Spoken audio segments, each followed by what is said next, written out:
நம்ம வந்து பிஆர்ல டைமண்ட் பர்கருக்காக பயங்கரமா புஷ் பண்ணிக்கிட்டு இருக்கோம். அதனால வந்து குர்ரா மாடல் பயங்கரமா இறங்குற கிண்ணிக்கு அண்ணா யூடியூப்காரங்க 3 நிமிஷம் வந்து ஷார்ட்ஸ் போடலாம்னு சொன்னாங்க.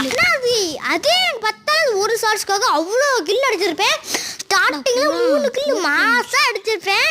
அப்புறம் வந்து குடுன்னு கீழே இறங்கி இந்த குராமபுரத்துல பயங்கரமா லூட் இருக்குப்பா அப்படின்னு சொல்லி எடுக்க போய் இவன் எனக்கு ரொம்ப கடுப்பேத்திட்டான். அப்ப அதனால இவனை எப்படியாவது அடிச்சிடணும்னு சொல்லி வெயிட் பண்ணி பார்த்துக்கிட்டே இருந்தேன். அவனை வேற அவனை முடிச்சு விட்டானா. என் கையில பின்னாடி இருந்துச்சு. இவன் போட்டு அடிச்சானா ஃபுல் ரெட்டு. அப்புறம் இவன் இங்கே ஒருத்தன் சண்டை போட்டு இருந்தேன். அவனை முடிச்சு விட்டலான்னு பார்த்தா பயங்கரமாக டேமேஜ் கொடுத்து விட்டியான். அப்புறம் தேவையில்லாமல் அதை போட்டு வேஸ்ட் ஆக்கிட்டேன். அப்புறம் அவன் என்னோட பயங்கரமான டேமேஜ் கொடுத்து எனக்கு பக்குன்னு ஆயிடுச்சு ஒரு செகண்டில்.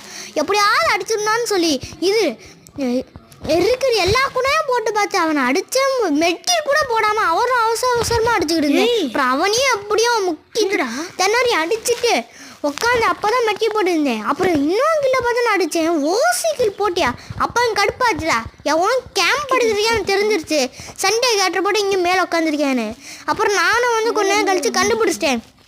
அவனை மட்டும் சும்மா விடக்கணும் நமக்குள்ளேயே திருவிட்டான்னு சொல்லி சரி கொஞ்சம் ஃபீவர்னு சொல்ல முடியாது, இருமல் மட்டும் இருக்கிறது.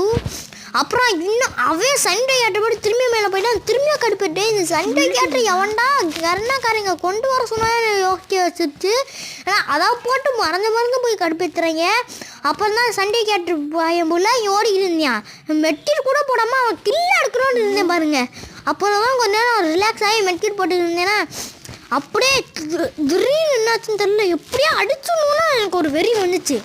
ஏன்னா வந்தவொடனே இப்படி கில்ல அடிச்சிருக்கேன்ல அதனால அப்படியே கொஞ்ச நேரம் நின்றுட்டேன். அவனா வெளில வருவான்டா அடிப்போம்மான்னு அப்படியே நின்றுக்கிட்டே ஃபியூ மினிட் அந்த மாதிரி தான் யூஸ் ஆகிடுச்சு. 3 இதுலேயே எனக்கு ஒரு 20 செகண்ட் போயிடுமா.